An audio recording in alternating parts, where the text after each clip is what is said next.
가능했지만 과연 진심이 무엇인가 논란이 있었죠. 지난번 비공식적으로 유출됐던 문건에 따른다면은 지금 문제 제기를 하고 있는 쪽이 비주류가 문제가 없는데 비주류의 기득권을 유지하기 위해서 당을 흔들고 있는 것이다. 라는 입장의 소원대가 좀 보이는 그런 느낌입니다. 뭐냐면은 당의 본인 중심으로 기강을 잡으면은 현 상황이 해결된다고 보고 있다. 그런 관점에서 비교적 강단이 있는 최재성 의원을 사무총장 임명을 단절시켜서 하는 것 같은데 과연 이후에 그 후유증을 감당할 수 있을지 모르겠습니다. 그 김상곤 혁신위원장이 광주에서 원탁회의를 하면서 사회자 질문에 지금 당이 제일 문제가 뭐냐 해서 세 가지 얘기한 것 중에 두 번째에 기강 확립이라고 하는 게 있더라고요. 네. 그런가 하면 이 새정치연합의 김성수 대변인이 이번 사무총장 인사, 그 밖에 다른 사람들을 같이 인사한 것을 총평하면서 혁신과 총선 승리 그리고 더 큰 탕평 이렇게 얘기했습니다. 그러나 지금 그 인사 후에 보이는 새정치연합의 모습은 적어도 더 큰 탕평에는 좀 맞지 않는 이런 모습을 지금 보이고 있어요. 그래서 아마 김만호 원장도 좀 상황이 좀 심각할 수 있다 이렇게 지금 진단하시는 것 같고요. 차명진 전은 어떻게 보십니까? 새정치연합의 이제 이 대립 상황이 좋은 거냐 나쁜 거냐 이런 거하고는 별개로 제가 이렇게 이제 정치하는 사람으로서 이렇게 관찰해 보건데 저는 새정치연합의 그 큰 위기 국면은 넘겼다고 봅니다. 사실. 아, 그런가요? 예, 보통 이게 정치 평하시는 분들하고 달리. 그러니까 비노 대 친노의 진영 간 대결, 저는 그것도 이제 이미 종언을 했다 이렇게 봅니다. 그 이유는 잘 보시면은 아실 수 있지만 저희 새누리당에서 19대 총선 공천 때 어떻게 했냐면은 교체 지수라는 거를 만들어 가지고 맨 밑에서부터 20명을 잘라서 교체했습니다. 그래서 거기에다가 이제 새로 사람을 집었는데 현재 제가 볼 때 새정치연합의 모든 국회의원들의 최고의 관심은 지금 말씀하신 혁신, 총선 승리, 탕평 등등의 멋있는 단어가 아니라 공천입니다. 그 공천이라는 것의 입장에서 봤을 때 혁신위에서 이미 안이 나왔습니다. 교체 지수라는 거를 만들어 가지고 밑에서부터 몇 퍼센트 사람을 자르겠다는 겁니다. 그리고 거기다가 어떻게 하냐, 제가 현재 파악하기로는 그 자르는 자리에 비노 절반, 친노 절반 안배를 할 거로 저는 보입니다. 그렇다면 이제 분명히 친노 대 비노 이런 대결로 가는 것이 아니라 친노 중에서 누굴 자를 건가, 비노 중에서 누굴 자를 건가 이렇게 될 겁니다. 그렇게 되면은 사무총장의 개인적 견해 내지는 사무총장의 개인적 잣대가 상당히 중요하게 됩니다. 그래서 제가 볼 때 김원길 의원이 최재성 그 사무총장 김한길 의원이 최재성 사무총장 임명된 것에 대해서 문재인 대표를 공격한 게 아니라 최재성이라는 인간에 대한 사실상 인신공격을 한 겁니다. 그 큰 정치인이 최재성 개인에 대한 인신공격을 왜 했을까요? 그건 뭐냐? 최재성이 나름대로 잣대를 적용해서 나를 잘라낼 수도 있겠구나 라는 부분에 대한 반격입니다. 이거. 혹시 뭐 그러면 무슨 리스트 같은 게 지금 조만간에 제가 볼 때는 리스트가 돌 겁니다. 새누리당에서 옛날에 19대 때도 컷오프 얘기가 나오니까 리스트가 돌았습니다. 저는 앞으로도 이제 바로 조만간에 리스트가 돌 겁니다. 그 리스트의 내용은 제가 예측컨대로 반드시 친노 절반, 비노 절반이 될 겁니다. 이런 점이 있긴 합니다. 저는 만약에 그게 일종의 부분적인 혁신을 하면서 봉합하는 방식인데요. 그랬을 때는 지금의 서로의 갈등을 봉합하는 게 새정치민주연합의 과제가 되고 있는 것처럼 보이는데 새정치민주연합 역할 자체에 문제가 제기돼서 나왔던 거 아니겠습니까? 그래서 뭔가 새로운 세력이 나오려고 하는 명분은 충분히 있을 수 있다고 보고 지금 선거를 앞둔 3, 4개월 전이라면 아까 지적했던 바로 공천 문제를 둘러싼 싸움으로 바로 넘어갈 소지가 있고 리스트도 나올 소지가 있지만은요. 혁신이 활동 끝나도 9월달에 끝나기 때문에 그 나머지 7개월 동안 과제가 있어서 공천 문제는 그 다음에 또 논란의 소지가 있어서 당장 지금 해결될 사안은 아니고 진영에서 문제가 제기됐던 패권이라든가 친노라든가 이런 문제가 당장 쟁점이 될 소지가 있다고 봅니다. 김태형 변호사는 이 두 분 의견 중에 어느 쪽이 좀 더 감이 와닿습니까? 저는 김만영 원장님 말씀에 좀 감이 좀 와닿는 것 같습니다. 기본적으로 뭐 이 최재성 의원 카드는 사실 어떻게 보면 문재인 대표 체제를 공고화시켜준 문재인 대표였던 그게 아니겠는가. 왜냐하면 문재인 대표 입장에서 그런 말씀을 하셨거든요. 당대표가 뭐 사무총장 하나 인선을 못 하겠느냐 뭐 그런 얘기를 했는데 결국 사무총장 인선이라는 게 어떻게 보면 공천과 연결이 돼 있다 보면 어떻게 보면 새누리당보다는 좀 더 새정치연합에서 사무총장이라는 그 자리가 중요하겠죠. 새누리당이야 뭐 김무성 대표가 본인이 입으로 오픈 플랜을 한다고 했으니 사무총장이라는 자리가 공천과 직접적 연관보다 좀 행정적인 역할일 텐데 새정치연합에서는 아무래도 사무총장이 중요하니까. 좀 전에 근데 차명진 의원이 그래서 김한길 의원이 문재인 대표가 아니라 최재성 사무총장에 대한 인신공격성 행동을 했다 이렇게 말씀하셨잖아요. 네. 그게 이제 아마 이 문자 메시지를 갖고 얘기하는 것 같아요. 이게 어떤 상황인가면요. 김한길 의원이 본회의장에서 이종걸 원내대표한테 문자를 보냈어요. 근데 그러니까 이종걸 원내대표가 이 스마트폰에 그 문자를 읽고 있었던 것을 이제 취재 기자들이 취재해서 이제 알려지게 된 건데 그 문자에 따르면 최재성 사무총장이 과거에 다른 의원과 시비가 붙어서 그 의원을 폭행했다. 또 이 최재성 사무총장이 의총장에서 동료 의원을 협박했다. 그래서 다른 의원들이 최재성 총장한테 항의했다. 뭐 이런 내용이 담긴 문자인 거죠. 이게 그래서 일부러 이걸 언론 기자들이 보도록 예? 무슨 이렇게 한 건지 뭐 하여튼 뭐 좀 설왕설래가 있습니다만 우선 이게 이제 최재성 의원한테도 상당히 심각한 얘기니까 이게 사실입니까? 저도 직접 확인을 안 해봤으니까요. 뭐 부분적인 개연성이 있습니다. 또 상대방이 서모 전 의원 아니냐 이런 얘기까지 나오고 있어서요. 아마 당시에 부분에 있던 사람도 있기 때문에 구체적으로 추가 취재가 있을 것 같습니다. 그래야 좀 많을 것 같네요. 제가 그 당시에 대변인을 했습니다. 지금 저 그림이죠. 네, 그래서 저는 서가번 전 의원하고 최재성 의원하고도 친합니다. 제가 대변인한테 최재성 의원이 대변인했는데 이 사건을 저는 그때 들었습니다. 이게 뭐냐면 최재성 의원이 2008년부터 2010년까지 사실 상당히 장기적으로 대변인을 했고요. 서모 의원이 이런 걸 얘기했습니다. 2008년부터 2010년까지 장기적으로 원내 수석을 했습니다. 이게 그래요. 상당히 유명한 자리인데 이 유명한 자리를 두 사람이 2년씩이나 했어요. 대단한 실력자들이죠. 근데 둘이서 이제 어떤 갈등이 생겼냐면 중간에 원내대표가 한 번 바뀌지 않습니까? 네. 1년이니까 이렇게 하면서 이제 그 당직들이 많이 바뀌면서 최재성 대변인 자리가 앞으로 밀렸습니다. 원래 뒤로 갈수록 좋은 자리니까. 그래서 최재성 대변인이 이제 이걸 기분 나쁘게 생각한 겁니다. 그래서 둘이서 이제 다퉜죠. 왜 내 자리를 뺐냐. 그러면서 방에 들어가서 이제 본회의장 자리 말하는 거예요? 그렇죠. 그래서 방에 들어가서 둘이 이제 다퉜는데 밖에 들리는 소문은 뭐 둘이서 뭐 주먹다짐을 했다 그랬는데 제가 최재성 의원한테 물어봤어요. 야, 니네 둘이 싸웠냐? 그랬더니 최재성 의원이 자기 팔뚝을 이렇게 들어 보이면서 형님 제 팔뚝인데 제가 받겠습니까? 거기까지가 진실입니다. 그러니까 그 다음에 최재성 의원이 뭐 서아무개 의원을 때렸다 말았다 이거는 이제 소위 말하면 이제 입방아로 이렇게 돌고 도는 소문이지 사실은 그럼 최재성 의원이 그 폭행 사실을 시인한 건 아니네요. 자기가 맞지 않았다고 맞지 거지. 맞지 않았다. 네, 맞지는 않았습니다. 그게 사실이군요. 그렇죠. 이게 사실입니다. 그래서 저는 같은 새정치연합의 의원들도 왜 이거를 이렇게 모르시거나 이렇게 곡해해서 전달할까? 저는 이제 새누리당인데 그래서 이게 일종의 저는 그래서 인신공격이라고 보는 겁니다. 일종의 정치적 의도가 있는 그런 이 마타도다. 그렇게 지금 보시는 거군요. 그러니까 이게 사실관계를 분명하게 설명하기 위해서 말씀을 하신 거라 아예 실명까지 얘기하면서 그렇게 말씀을 하신 것 같습니다. 알겠습니다. 자, 어쨌거나 지금 우리가 이제 이런 얘기까지 뭐 이렇게 이 새정치연합 의원들 사이에서 문자 메시지가 오고 가고 할 정도로 상황이 이 당내 상황이 좀 흉흉한 거죠.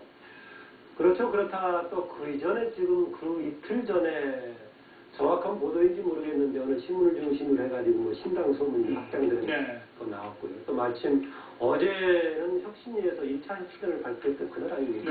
그게 충돌이 됐고 그 며칠 전부터 이제 임명을 강행하려다가 변화 가능성을 기대했는데요. 이 결과가 나왔습니다. 더구나 아까 제가 예를 들었습니다만은 문재인 대표가 28전대 대표가 됐을 때 일성을 했던 것이 개파의 기억자도 안 나오겠다라는 선언과 아까 또 제가 얘기했던 반대쪽 문제가 없는데 지금 비주류가 기득권 유지하려고 지금 흔들리게 하고 있다는 두 개가 어느 진심인가 라고 했었는데 최근 상황을 보면은 흔들기를 진심으로 보고 있는 것 같고 이것을 제어하는 것이 목표처럼 보여가지고 그것이 사실 확인됐으니까 비판 쪽은 더 강하게 나올 소지가 있다는 거고요.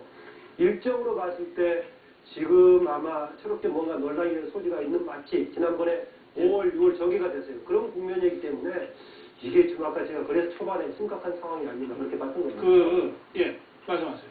저는 새정치연합의 분당 가능성이 거의 없다고 봅니다. 이것도 이제 정치 평론하시는 분들하고 저하고 다른데 제가 이렇게 보기에는 여기 선배님들 계시지만 한국 정당사에서 분당하는 경우는 두 가지 요건이 충족돼야 됩니다. 하나는 그 분당을 이끌어나갈 보스, 리더. 그렇죠. 대선 주자급 리더. 그래서 그 사람 옆에 서면 표가 도움이 되더라 하는 사람이 있어야 되는데 지금까지는 현재 YSTJ, JP만 그게 없었습니다. 지금 보십시오.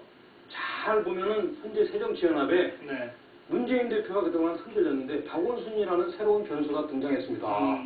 그 두 분이 대선 후보 1등 하고 있습니다. 그렇죠? 1등 하고 있습니다. 그러면은 분당하고 싶은 사람이 아무리 생각해봐도 저 사람들 표를 가져올 자신이 없지 않습니까? 물론 그 두 분의 지지율이 툭 떨어지고 나중에 어떤 뭐 새로운 대안, 뭐 선학교라든가 이런 대안이 등장하면 뭘까? 현재로서는 제가 볼 때는 그 가능성이 없습니다. 그리고 두 번째, 아까도 제가 말씀드렸듯이 총선 공천권과 관련해서는 이미 제가 볼 때는 현재 혁신이 아니나 그리고 최재성 그건 아까 말씀을 볼 때 공천권을 그렇게 저는 뭐 특별히 어떤 진영한테 다 몰아주기 이 가능성도 없습니다. 적절하게 나눌 것이다. 그래서 저는 분당 가능성이 거의 없다고 봅니다. 그 대권 주자 관련해서 뭐 손학규 대표가 다시 나서면 모를까 이러셨는데 지금 사실은 천정배 의원이 나서려고 그러고 있거든요. 그 부분은 별로 천정배 의원은 이미 검증이 쭉 됐지 않습니까? 그러니까 뭐 제가 이제 남해당 얘기를 좀 해서 미안한데 천정배 의원은 사실 처음에 친노 핵심이었어요. 그 친노 내부에서의 권력 투쟁에서 밀려난 분입니다. 그분이. 그래가지고 이분이 당선된 지 벌써 몇 개월입니까? 3개월 동안 뭐를 보여줬어야 되는데 아무것도 보여준 게 없지 않습니까? 그렇죠? 이분이 벌써 그 뭔가를 보여줘야 되는데 아까 우리 김만웅 선배는 총선이 많이 남았기 때문에 여지가 있다는데 이미 총선은 벌써 시작됐습니다. 아까 굉장히 중요한 지적 같은데 보통 분당이 가능하려면 유력 대권 주자가 있어가지고 그 사람을 구심점으로 해서 이제 뭔가 가능성이 있는데 그러나 현재 지금 신장론이 거론한 사람 중에 그런 사람이 없다라는 진단은 맞습니다. 저는 그러기 때문에 이 정도까지 함부로 하고 있다는 겁니다. 너희들 그렇게 해봐도 못 나가는 힘을 두고 하고 있으니까 지금 기억자도 안 나오겠다고 해가지고 지금 당장 이런 상황을 하고 있는데 그만큼 심각하게 만들고 있으니까 오히려 더 여지가 있다는 거죠. 알겠습니다. 이 문제는 여기까지 하겠습니다. 오늘 노건평 씨가 검찰에 출석했습니다. 김태형 변호사. 어떤 혐의입니까? 일단은 그 2007년 12월 두 번째 사면이죠. 두 번째 사면과 성완종 관련해서 성완종 씨 사면과 관련해서 뭐 금품을 받은 것이 아니겠는가 그런 추측도 나오고 있고 당시 이제 경남 기업에 그 노건평 씨랑 굉장히 가까운 임원이 있었다고 하거든요. 김모전 상무. 그 사람 진술을 어느 정도 확보를 했다. 검찰 얘기가 이런 얘기가 나오는데 이게 노건평 씨의 출두가 우리가 조금 이렇게 좀 다웃겨면서 보는 이유 중에 하나가 결국 공소시효 문제거든요. 어떻게 됩니까? 그 당시에 뭐 특별사면관을 돌려받았다고 하면 결국 변호사법 위반 알선수재인데 그게 공소시효 7년이에요. 지났습니까? 그러면 2007년 12월에 특별사면이 있다고 이미 지났죠, 7년. 그런데 공소시효가 지났으면 아예 처벌을 못하는 거일 텐데 왜 그런 검찰에서 이 시점에 소환을 했을까?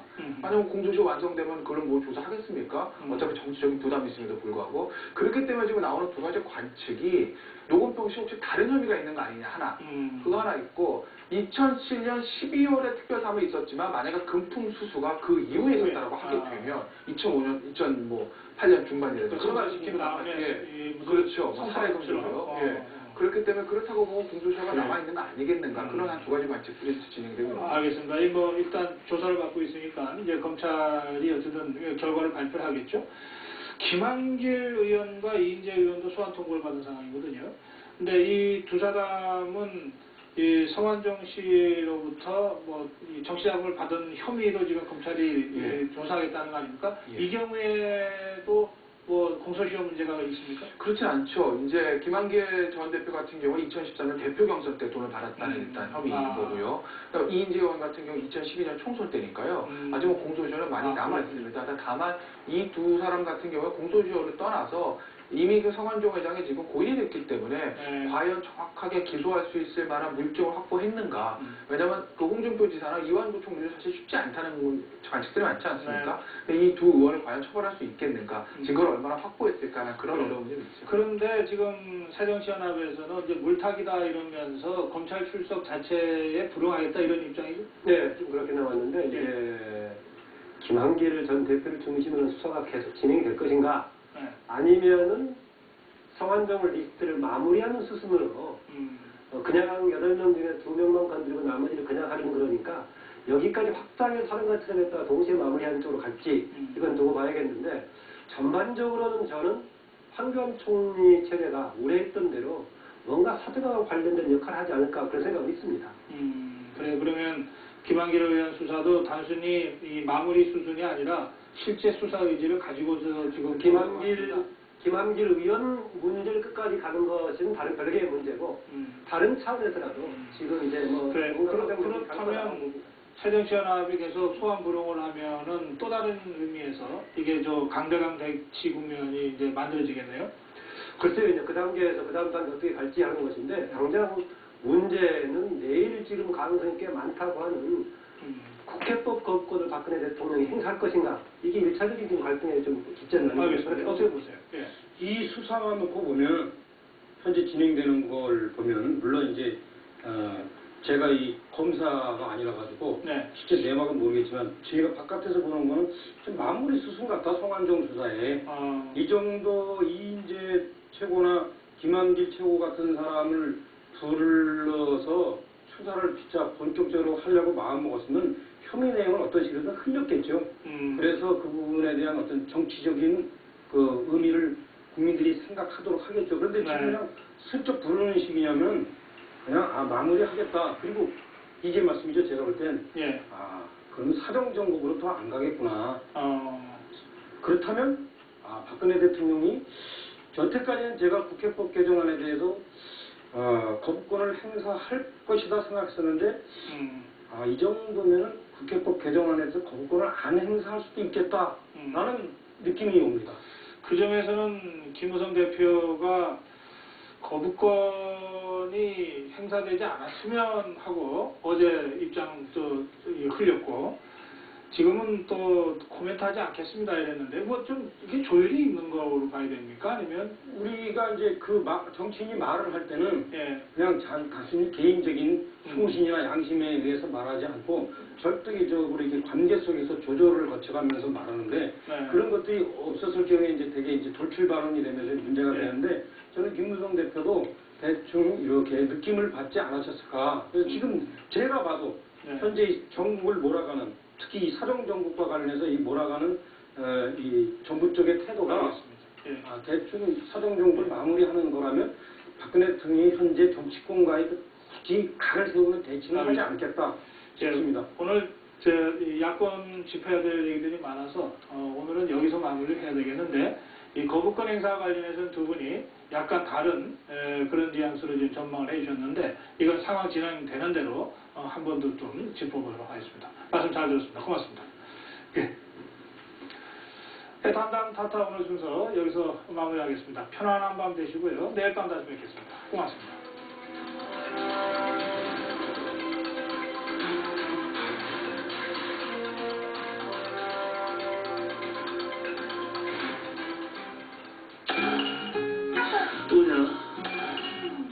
담다가 왜 뭘 먹어?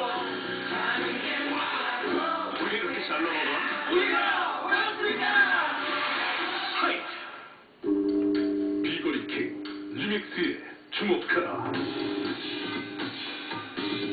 놀라운 비거리에 들어.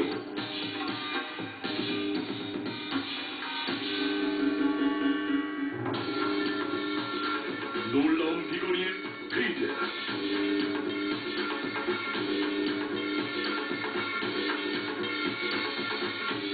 야마하 리믹스.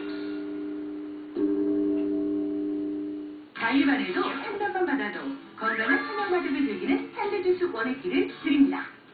삼성화재 2배당 운전보험 안심동행 만원의 감동 플랜. 나도 모르게 발생하는 수많은 사고. 그래서 운전자 보험이 꼭 필요합니다.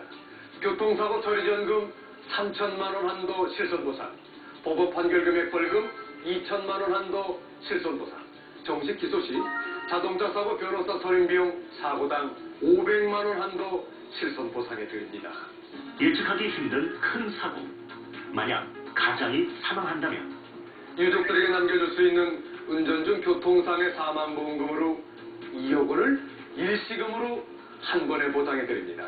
운전자 보장, 운전 중 교통상해 사망보장을 더해도 보험료는 자가용 운전자 기준 20년 납, 20년 만기, 만 18세부터 70세까지 똑같이 월 10,000원입니다. 운전 중 교통사고 상해 80% 이상 후유장애 시에도 일시금 2억 원. 운전 중이 아니라 해도 상해 사망 및 80% 이상 후유장애 시 1,000만 원 보장. 매일 운전대를 잡는 당신을 위해 안심동행이 드리는 삼성화재. 택시, 영업용 차량을 위한 별도 플랜도 꼭 문의하세요. 가입안에도 상담만 받아도 건강한 생활과정을 즐기는 현대주스 원액기를 드립니다. 본 상품은 일부 만기 환급형 상품으로 중소해지 시 환급금은 이미 납입한 보험료보다 적거나 없을 수 있으며 일신 금액은 금리에 따라 변동되므로 미래의 수익을 보장하는 것은 아닙니다. 교통사고 처리지원금, 화비금, 자동차 사고 변호사 선임 비용, 다수 계약 시 비례 보상되고 음주, 무면, 도주사고 시 보상에서 제외됩니다.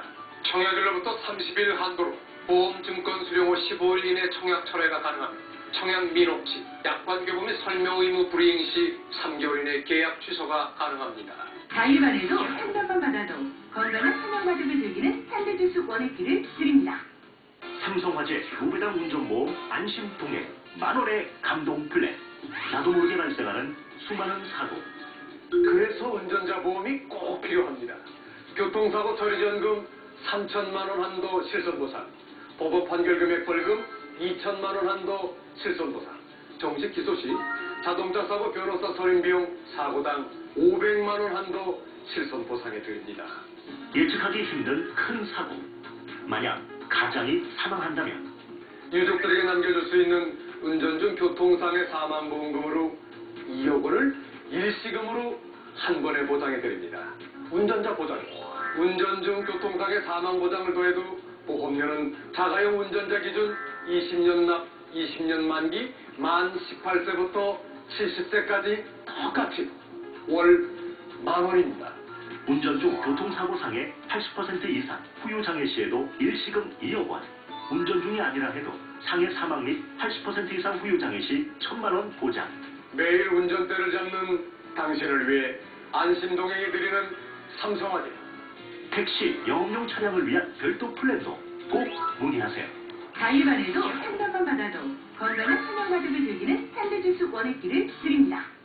본 상품은 일부 만기 환급형 상품으로 중도해지 시 환급금은 이미 납입한 보험료보다 적거나 없을 수 있으며 일신 금액은 금리에 따라 변동되므로 미래의 수익을 보장하는 것은 아닙니다. 교통사고 처리지원금, 화비금, 자동차 사고 변호사 선임 비용, 다수 계약 시 비례 보상되고 음주, 무면, 도주사고 시 보상에서 제외됩니다. 청약일로부터 30일 한도로 보험 증권 수령 후 15일 이내 청약 철회가 가능하며 청약 미납 시 약관 교부 및 설명 의무 불이행 시 3개월 이내 계약 취소가 가능합니다.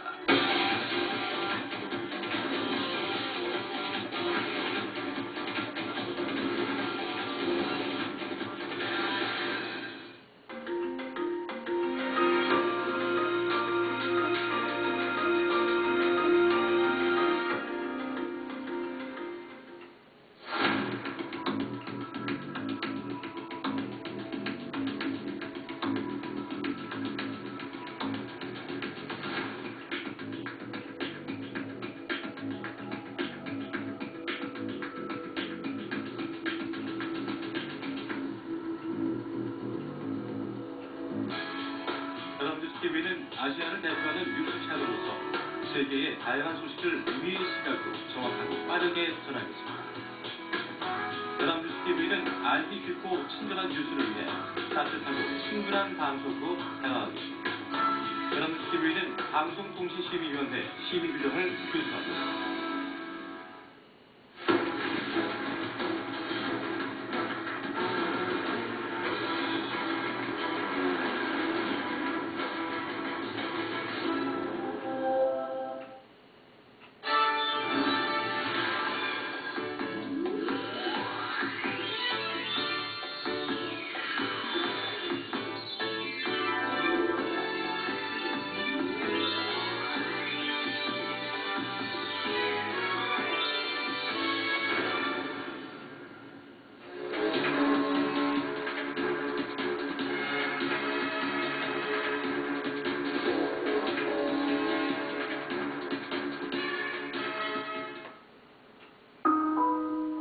당신은 연합뉴스를 보며 세상을 알고 영감을 얻고 새로운 꿈을 설계합니다. 이것이 연합뉴스가 취재 현장에 몸을 던지는 이유. 지금 이 순간에도 연합뉴스. 가입만 해도 상담만 받아도 건강한 천연가족을 즐기는 산들주스 원액기를 드립니다. 삼성화재 2배당 운전보험 안심동행 만원의 감동 플랜. 나도 모르게 발생하는 수많은 사고. 그래서 운전자 보험이 꼭 필요합니다. 교통사고 처리지원금 3천만 원 한도 실손보상, 법원 판결 금액 벌금 2천만 원 한도 실손보상, 정식 기소 시 자동차 사고 변호사 선임 비용 사고당 500만 원 한도 실손보상해 드립니다. 예측하기 힘든 큰 사고. 만약 가장이 사망한다면 유족들에게 남겨줄 수 있는 운전 중 교통상해 사망보험금으로 2억 원을 일시금으로 한 번에 보장해 드립니다. 운전자 보장, 운전 중 교통상해 사망보장을 더해도 보험료는 자가용 운전자 기준 20년 납, 20년 만기, 만 18세부터 70세까지 똑같이 월 10,000원입니다. 운전 중 교통사고 상해 80% 이상 후유 장애 시에도 일시금 2억 원. 운전 중이 아니라 해도 상해 사망 및 80% 이상 후유 장애 시 1,000만 원 보장. 매일 운전대를 잡는 당신을 위해 안심동행이 드리는 삼성화재. 택시, 영업용 차량을 위한 별도 플랜도 꼭 문의하세요. 가입만 해도 상담만 받아도 건강한 천연가족을 즐기는 산들주스 원액기를 드립니다. 본 상품은 일부 만기 환급형 상품으로 중도 해지 시 환급금은 이미 납입한 보험료보다 적거나 없을 수 있으며 일신 금액은 금리에 따라 변동되므로 미래의 수익을 보장하는 것은 아닙니다. 교통사고 처리지원금, 환급, 자동차 사고 변호사 선임 비용, 다수 계약 시 비례 보상되고 음주, 무면, 도주사고 시 보상에서 제외됩니다. 청약일로부터 30일 한도로 보험 증권 수령 후 15일 이내 청약 철회가 가능하며 청약 민혹시, 약관 교부 및 설명 의무 불이행 시 3개월 이내 계약 취소가 가능합니다. 독하게 달려온 하루, 훈훈하게 즐기자. 좋은 사람들이 좋은 데이와 만나면 매일매일이 좋은 날. 16.9도 순한 매력, 좋은 데이.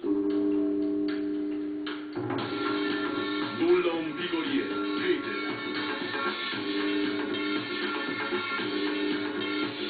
야마하 리미트. 말로는 다 할 수 없어 가슴으로 가득 춥니다. 고마운 선생님께 아름답다 말해주세요. 선생님, 아름답습니다. 네? 아름다운 사람들 아시아나 항공.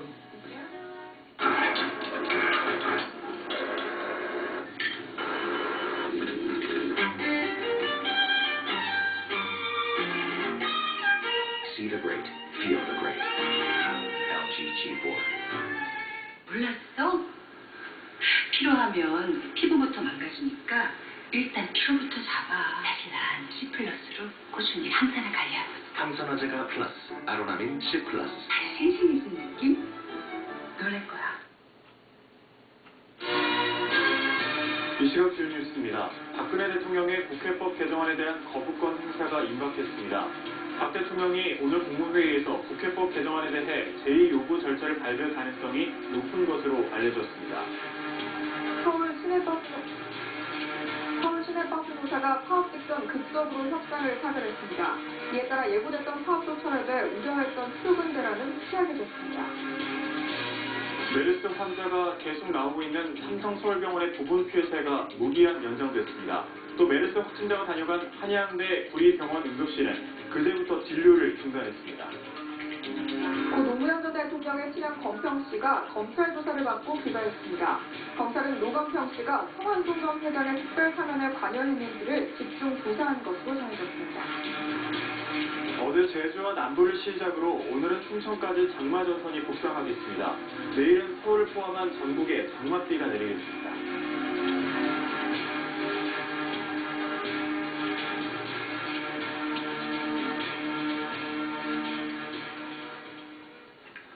시청자 여러분 안녕하십니까? 대한민국 첫 뉴스 모닝와일 시작합니다. 네, 오늘 새벽부터 파업을 예고했던 서울 시내버스 노조가 파업 직전 극적으로 협상을 타결했습니다. 이에 따라 예고됐던 파업도 철회돼 출근길 대혼란은 피할 수 있게 됐는데요. 네, 취재 기자 연결합니다. 임광빈 기자. 네, 서울 시내버스 노사가 밤샘 협상을 벌인 끝에 파업을 하지 않기로 결론냈습니다. 서울 시내버스 노사는 어제 오후 2시부터 서울지방노동위원회 중재로 조정회의를 벌였는데요. 파업을 예고한 새벽 4시를 불과 10여 분 앞두고 타협안을 이끌어냈습니다. 당초 버스 노조는 임금 7.29% 인상과 정년 연장, 또 휴식시간 보장을 위한 제도적 방안 마련 등을 요구해 왔습니다. 반면 사용자를 대표하는 시내버스 운송사업조합은 임금 동결 등을 주장하며 협상 내내 진통을 계속해 왔는데요. 하지만 서울지방노동위원회가 중재에 나서서 임금을 3.7% 인상하는데 양측이 합의했습니다. 노조는 이에 따라서 오늘 새벽 4시로 예정했던 파업을 철회하기로 했습니다.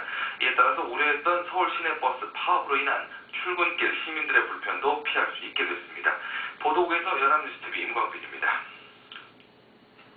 장마전선이 점차 북상하고 있습니다. 오늘 남부와 충청 지방을 시작으로 내일은 중부에서도 올해 첫 장맛비가 내리겠는데요. 네, 다만 가뭄이 극심한 중부지방은 비가 다소 적게 내릴 것으로 보여 해갈이 어려울 전망입니다. 김대훈 기자입니다.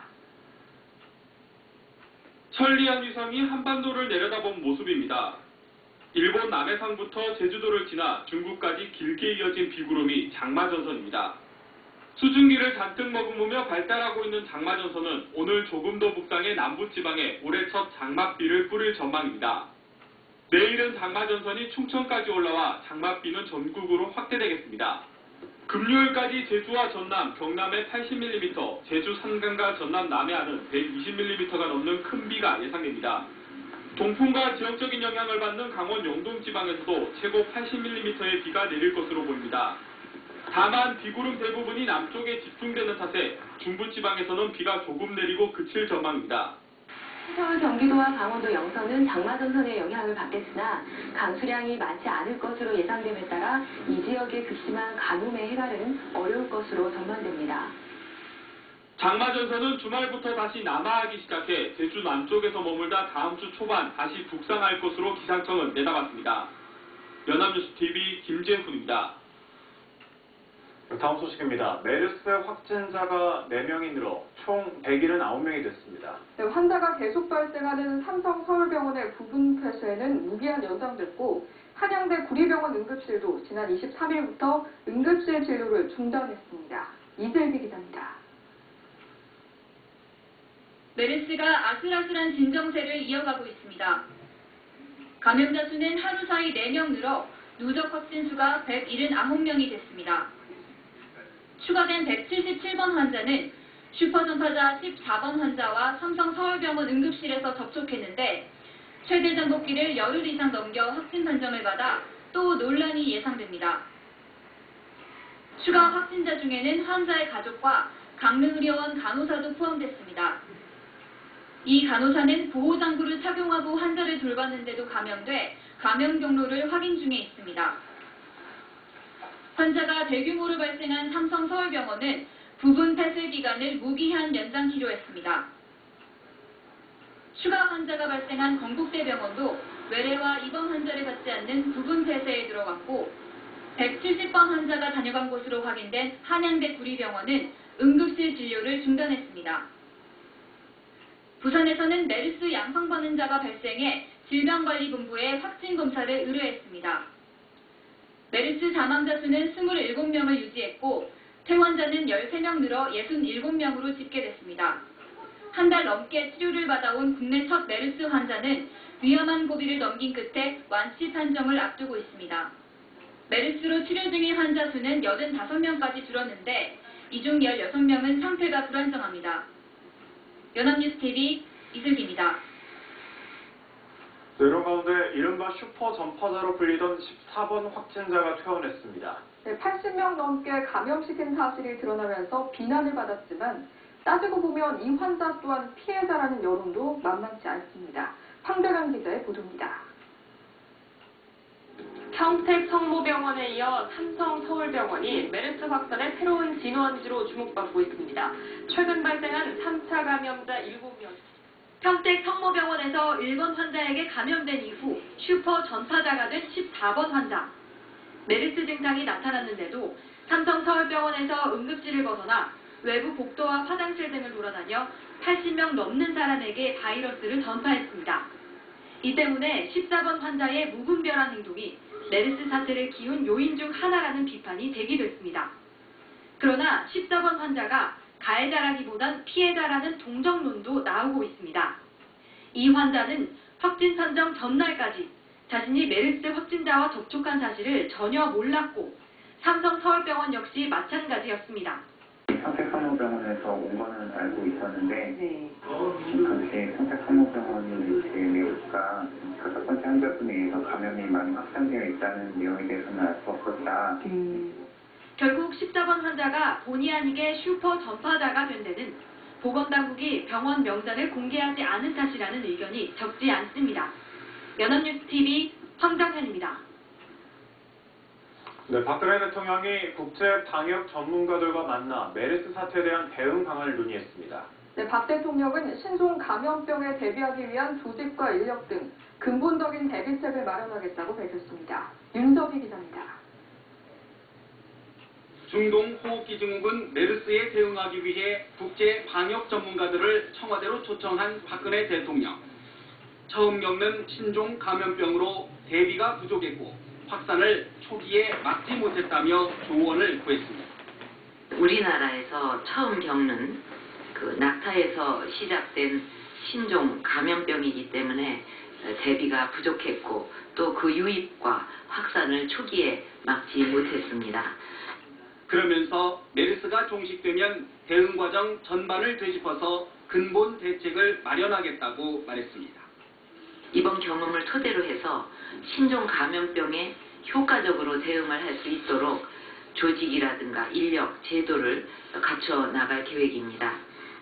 국경을 넘나드는 감염병은 어느 한 나라의 힘만으론 대응이 어렵다며 국제 공조도 강조했습니다. 신종 감염병에 노출될 가능성에 대비해서 세계 각국은 연구조사 활동에 박차를 가해야 하고 또 이 분야의 공조를 더욱 강화해 나가야 하지 않을까 생각합니다.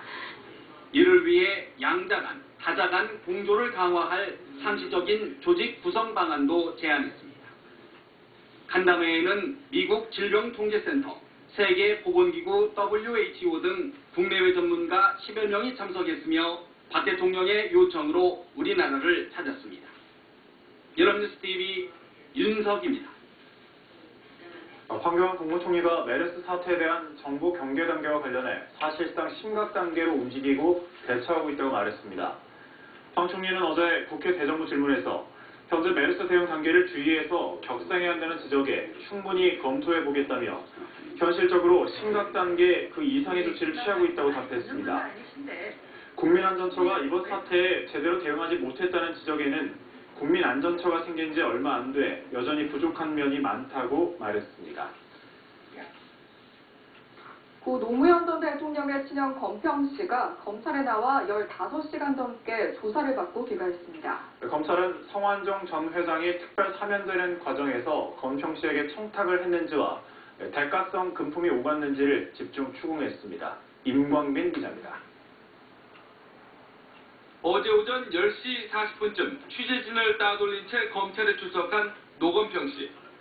담당 변호인과 함께 2명의 특별수사팀 검사로부터 조사를 받은 건평 씨는 오랜 조사를 마친 뒤 역시 비공개로 서둘러 검찰청사를 떠났습니다. 검찰은 2007년 12월 성완종 전 회장의 특별 사면을 둘러싸고 건평 씨가 얼마나 관여했는지 여부를 집중 조사했습니다. 성 전 회장이 사면 대상에 포함되도록 힘써달라는 청탁을 건평 씨가 실제로 받았는지 또 이 과정에서 대가성 금품이 오갔는지를 상세히 캐물었습니다. 검찰은 특히 당시 경남기업 임원이자 건평 씨와 오랜 친분을 쌓아온 김모 씨가 건평 씨를 직접 찾아 부탁을 한 것으로 의심해왔고 이번 조사에서도 이 부분을 집중 추궁한 것으로 전해졌습니다. 검평 씨는 그러나 단호히 부탁을 거절했다며 의혹을 부인한 것으로 알려졌습니다. 검찰은 검평 씨에 대한 조사 내용을 검토해 조만간 사법 처리 여부를 결정할 계획입니다. 한편 성전 회장과의 금품거래 의혹이 제기된 새정치민주연합 김한길 의원은 검찰의 소환 통보에 응하지 않았고 해외 출장 중인 새누리당 이인재 의원은 남은 일정을 취소하고 귀국해 이르면 내일 조사를 받을 것으로 보입니다. 연합뉴스TV 임광빈입니다. 네, 박근혜 대통령이 오늘 오전 청와대에서 국무회의를 주재합니다. 네, 박 대통령은 이 자리에서 국회법 개정안에 대해 대의 요구 절차를 밟을 가능성이 높은 것으로 알려졌는데요. 김혜영 기자가 보도합니다. 청와대는 국회의 시행령 수정권을 강화한 국회법 개정안에 대해 사실상 거부권을 행사하겠다는 입장을 고수해왔습니다. 국정은 결과적으로 마비 상태가 되고 정부는 무기력화될 것입니다. 그렇기 때문에 이번 국회법 개정안은 정부로서는 받아들일 수 없습니다. 박 대통령이 당장 오늘 국무회의에서 거부권을 행사할 것이라는 전망이 유력하게 나옵니다. 일각에서 법정 시한이 29일이라는 해석을 제기함에 따라 불필요한 적법 논란을 피하기 위해서라도 오늘 국무회의에서 제2요구 절차를 밟는 게 타당하다는 겁니다. 청와대 관계자는 법정 시한을 두고 일부 논란이 있는 상황에서 굳이 30일로 늦출 필요가 없지 않느냐며 오늘 국무회의에서 처리할 가능성이 크다고 말했습니다. 또 다른 고위 관계자는 아직까지 확정된 바가 없는 걸로 알고 있다며 특히 29일 임시 국무회의를 열어 처리하는 것도 형식적으로는 가능하다며 신중한 반응을 보였습니다. 다만 총리가 주재하는 임시 국무회의에서 국회법 개정안만 단독으로 처리할 수도 있기 때문에 거부권 행사 시점을 늦출 가능성도 배제할 수 없다는 전망이 제기됩니다. 연합뉴스TV 김혜영입니다. 새정치민주연합은 박근혜 대통령이 국회법 개정안의 거부권을 행사하면 오늘 본회의에서 메르스 관련 법안 처리에만 협조하고 나머지 법안 처리에는 응하지 않기로 했습니다. 새정치연합 원내 지도부는 어제 국회의원회관에서 대책회의를 열고 이 같은 방침을 정해 여야 원내 수석 부대표 회동을 통해서 여당 측에 전했습니다. 박수현 원내 대변인은 기자들과 만나 일단 메르스 법안은 사안의 중대성을 고려해 협조하기로 한 것이라고 설명했습니다. 새정치민주연합 문재인 대표가 비속의 반발에도 최재성 사무총장 카드를 관설했는데요. 이러자 당내 친노 비노 간 계파 갈등의 후폭풍이 거세게 일고 있습니다. 박경준 기자입니다. 최재성 신임 사무총장 임명 후 처음 열린 최고위원회의. 비노계의 목소리를 대변해온 이종걸 원내대표는 당직 인사의 항의에 회의에 불참했습니다. 수석사무부 총장에 임명된 김관용 의원과 당 비서실장에 임명된 박광원 의원도 모습을 보이지 않았습니다. 논란의 당사자인 문재인 대표와 최재성 사무총장은 입을 굳게 다물었습니다. 이종걸 원내대표는 원내대표 업무는 정상적으로 하되 최고위원으로서의 당무는 당분간 거부할 것으로 보입니다. 비노계는 문 대표의 결정에 일제히 반발했습니다. 완전히 한 계파가 독식한 인사에 대해서 심한 우려감을 가지고 있습니다.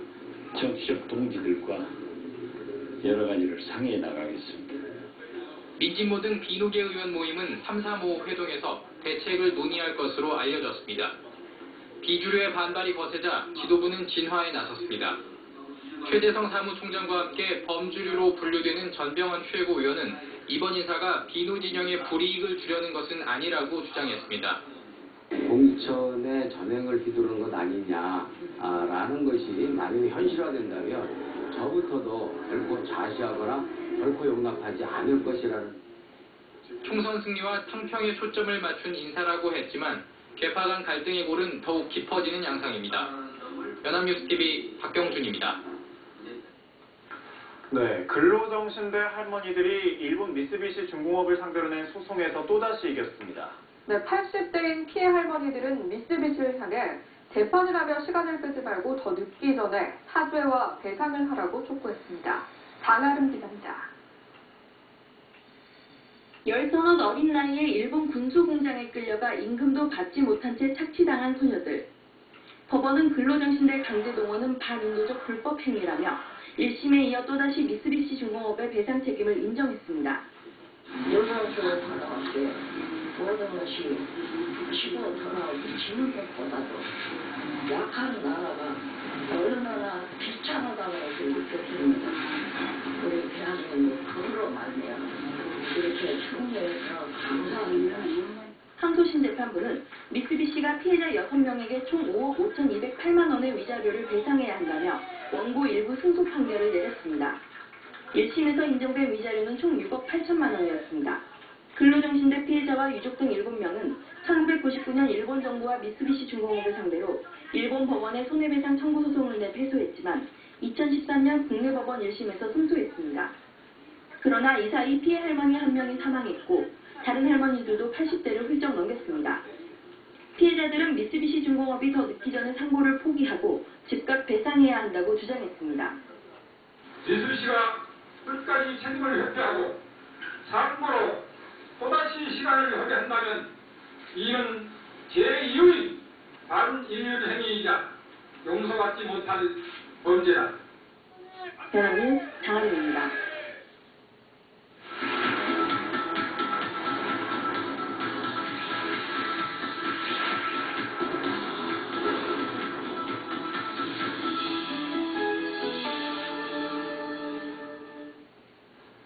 북한이 6.25 전쟁 발발일을 맞아서 주민들에 대한 반미 교양을 강화하고 있습니다.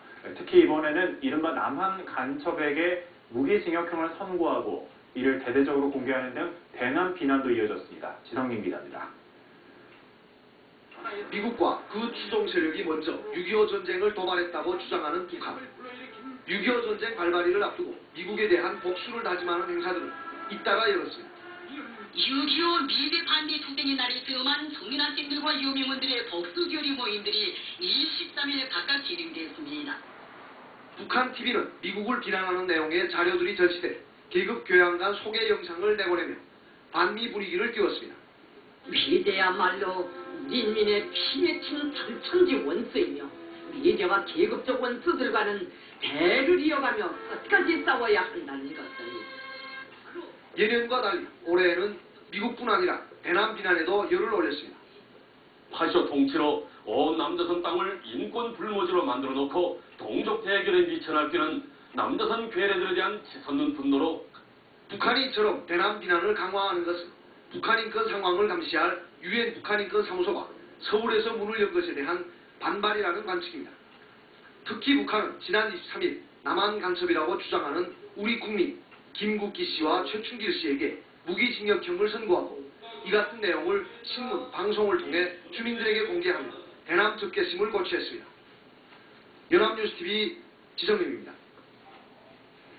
북한은 유엔 북한인권사무소 서울 개소로 인해 남북관계가 더 이상 수습할 수도 없는 파국으로 치닫게 됐다며 무력 대응을 암시하는 위협을 쏟아냈습니다.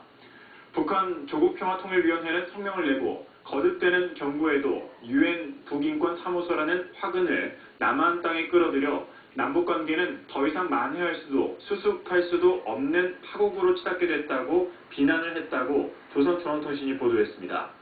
조평통은 또 이제는 말로 할 때는 지나갔다는 것을 똑똑히 알아야 한다며 남북관계에서 초래되는 모든 파국적 후과의 책임은 전적으로 박근혜 정부가 지게 될 것이라고 위협했습니다. 6.25 전쟁 65주년을 맞는 오늘부터 우리 해군과 해병대가 서해상에서 대규모 합동 상륙훈련을 실시합니다. 최근 거듭되는 북한의 서해 도발 위협에 맞대응하기 위한 성격으로 풀이됩니다. 정용빈 기자입니다. 해군과 해병대가 서해 안면도 인근 해상에서 연대급 합동 상륙훈련을 실시합니다. 다음 달 5일까지 진행되는 이번 훈련에는 해군 2,200명과 해병대 1,500명 등 약 3,700명이 참가합니다. 아시아 최대 수송함인 14,500톤급 독도함과 이지스 구축함, 잠수함 등 함정 23척은 물론 민간 선박도 8척 투입됩니다.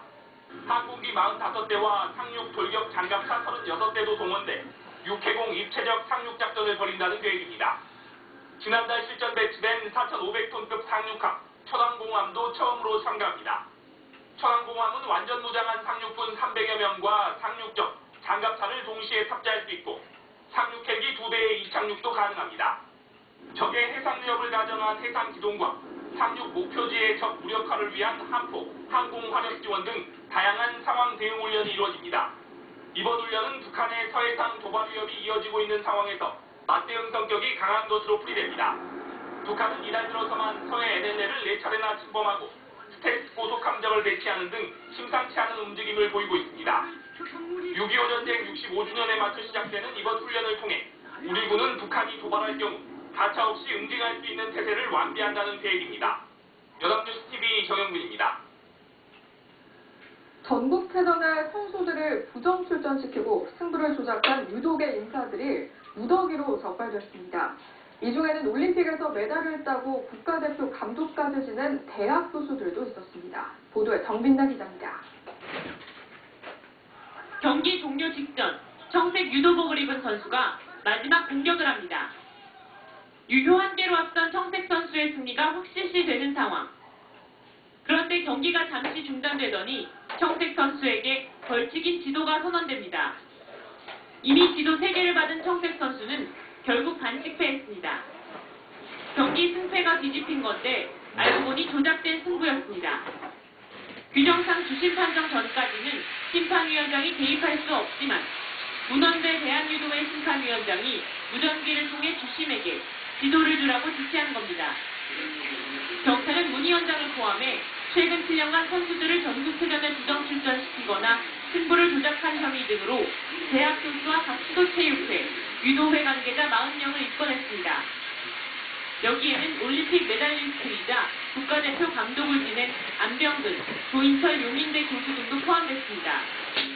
이들은 부정 출전 등의 대가로 억제 금품을 받은 것으로 확인됐습니다. 부정 출전 선수는 100여 명, 이들은 60개의 메달을 받았습니다. 특정대 출신 선수들을 게임에 출전시키고 또 출전한 선수들을 통해서 좋은 성적을 올리려고 하는 그런 반응이 이쪽 전국체전 유도 종목에 있어 왔던 것으로 경찰은 유도 외의 다른 종목에 대해서도 수사를 확대할 계획입니다. 연합뉴스TV 정빈나입니다. 경찰이 불법 스포츠 도박과 승부 조작 의혹을 받고 있는 KGC 인삼공사의 전상진 감독을 오늘 소환해 조사합니다. 서울 중부경찰서는 전상진 감독을 오늘 오전 10시에 피의자 신분으로 소환합니다.